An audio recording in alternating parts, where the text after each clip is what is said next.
All right, so here's what we're doing today. We're going back over to Bainbridge Island. If you've seen a few videos ago, I had visited Bainbridge Island, went to a couple wineries. Let's see if I can do this right. If you look right up here is a link to that video. When I was back there before, I missed out on Bainbridge Vineyards, which is a vineyard winery there, and one of the only ones, I'm not sure if it's the only one, that actually grows the grapes on Bainbridge. They have a bunch of different varietals. Just saw a post online about them a while ago. It reminded me that I needed to go back and visit. Last time I had gone over to Bainbridge, it was a weekday, and Bainbridge Vineyards is only open on weekends. I think they're open on Friday, but mostly Saturday and Sunday. So I'm gonna go over today, visit them. Sounds like they have some really interesting wines. Interesting to see their vineyards, how they grow grapes in this cold climate, and see what they have to offer. So thanks for coming along. If you don't mind, would love if you could subscribe to the channel, give this video a thumbs up. Would help me out a lot trying to grow. I'm sitting at like 10 subscribers, so could sure use a couple more, and hopefully visit a few more wineries. Either way, I'm going to drink wine, so either way, happy you're here. We'll talk to you later.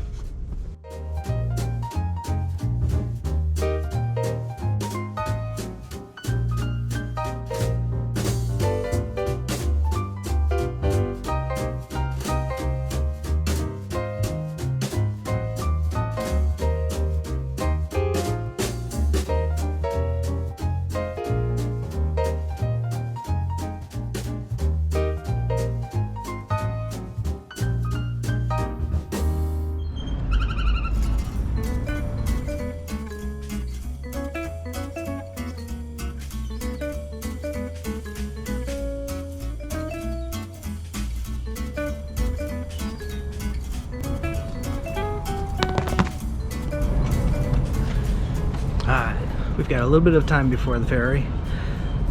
Something fun to do. Grab some fries from over at Ivar's. Ivar's is just right next to the ferry building.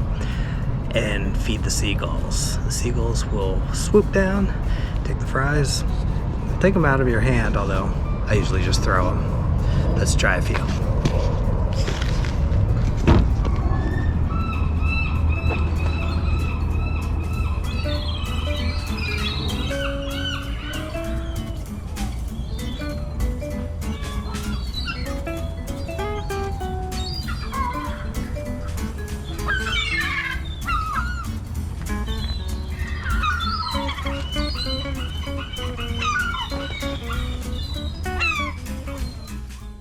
Alright, back in the car now. We're waiting for the ferry to come in. It looks like we still got about 15 minutes or so before the ferry departs. They're only running one ferry today. Usually they run two ferries that kind of crisscross, so there's an hour wait in between. Today, on Saturday, there's a 2-hour wait in between ferries, so I also need to make sure I'm back early enough that I don't miss a ferry coming back, because otherwise it'll be a 2-hour wait in between. But otherwise, now we just sit back, relax, and hopefully next we'll be driving onto the ferry, heading over to Bainbridge Island.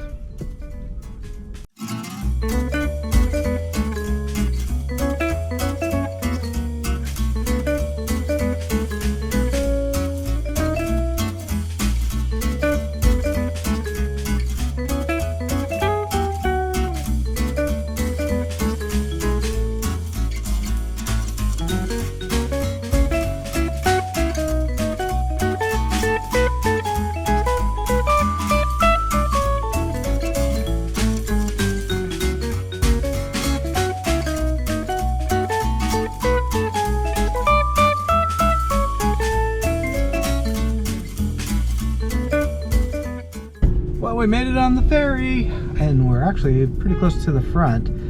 I think, I'm trying to remember how they get off. We are either going to be the first off, or we're going to be the last off. But either way, this is a short ferry ride. We'll go explore the ferry a little bit, but It's like a half-hour ride over to the island. The island's not so far away. And just glad we got on.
Alright, we just landed and we are ready to go.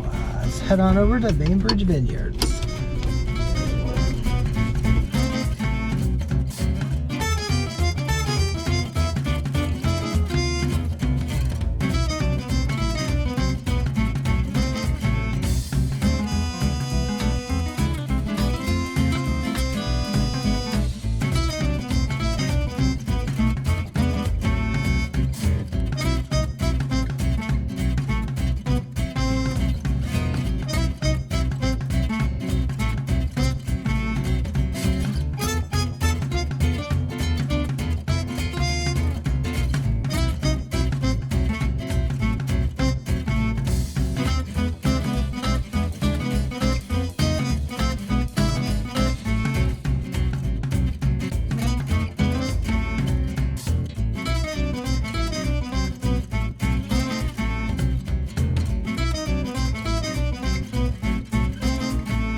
We're gonna do a little tasting here. We're at Bainbridge Vineyards. They've got 4 wines lined up for us. They've have these nice carafes where you can drink out of. I really like when they do the carafes because you can pour as much or as little as you want. I like to do a little bit, go around, and then do a second tasting just to catch anything that I haven't gotten before. So let's try this. Let me get a little bit of this out. There was a little bit in there that I snuck a little bit earlier. First one is the Müller-Thurgau. So at number 1, let's just pour that in. Müller-Thurgau, it's a dry, kind of bright, acidic. It's a really good wine. They do a good job with it here. So I would that's one that I would recommend. It's what do they say? They say some apples, juicy peach, and I can see that. It's not bad at all. I think that's one, if I was gonna pick up a bottle, that would be a good late night drinking wine. Alright, next up, this is the, and I'm gonna have to look because I can never remember how to pronounce this. It is the Zigareba. And I hope I pronounced that right. That one's a tough one for me. I'm gonna pour a little bit of that in there. Zigareba. Man, I had to look it up because I can never remember how to pronounce it. I don't know if I've actually had this before. I thought I did, but I thought when I had it, it was a red, so it must have been something else. So this may be the first time I've had it. It's a semi-sweet, slightly sweet is what they call it. Yeah, just a touch of sweetness. Kind of reminds me of a little bit of like Gewürztraminer, but very nice, very smooth. this is definitely a Netflix sit on the couch wine. Yeah, I like it. I don't usually drink a lot of sweet wines, and this definitely isn't sweet. It's very, just a touch of sweetness. So yeah, I like that. And that's so according to kind of the tasting sheet that they gave us, they were the first ones in the country to grow this grape. It certainly isn't something I see on the shelves very much. So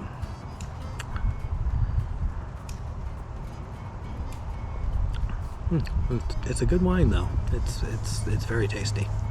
So first two, definitely highly recommended. Also a good reason to stop out here, try some grapes that you don't typically see grown in the Northwest. Alright, let's move on to the number 3. Number 3 is their Farmstead White. It's a dry white, aged in oak. So it's got a little bit, it's a little bit darker than the other whites.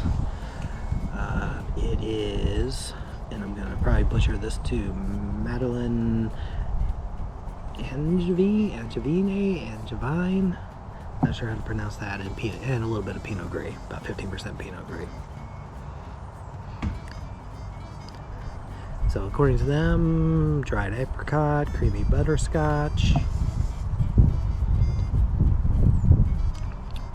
I can see that. I think you can definitely taste some of the oak on there.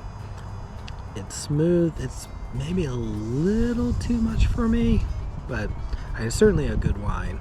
It's not certainly my style. I like the much more crisp, dry whites. So, but it's good. I think it might be a little heavy on the oak. That might be my only complaint, but some people like that. I think I've just gotten used to drinking white wines that have so little oak on them that sometimes it's jarring to go back to it.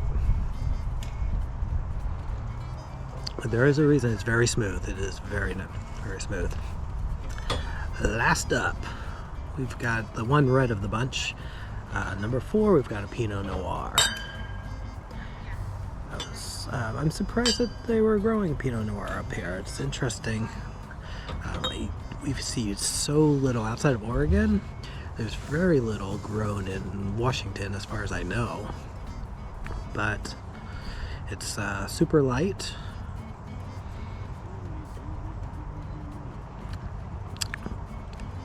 It's a little light on flavor. It's certainly, it's got that Pinot taste.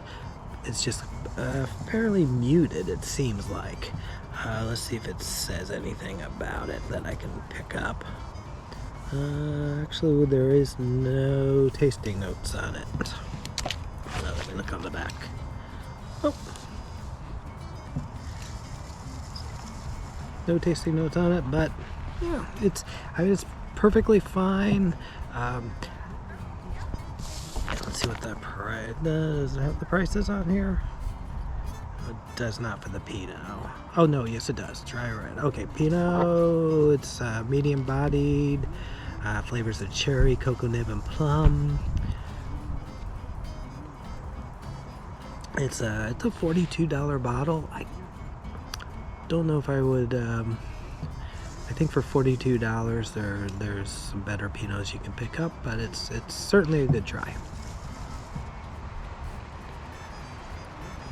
We're gonna go with that. I'm gonna take a look. I'm gonna read over. Maybe we'll find out some details of the winery and pass them along. Then I think we'll go over and see if we can do a little tour of the building and walk around the grapes a little bit. See what else is around. It's a really nice area. Kind of in the middle of nowhere, although there's a nice pumpkin patch nearby. It is October, so if we want to do that, it looks like several of the people are parked in the pumpkin patch and walked over, maybe while the kids are doing, I don't know if there's corn maze or doing whatever you do in a pumpkin patch. Yeah, I'm gonna enjoy these for a little bit. I'll drink up the rest of them, and we'll see if we can do a wrap up in a few minutes.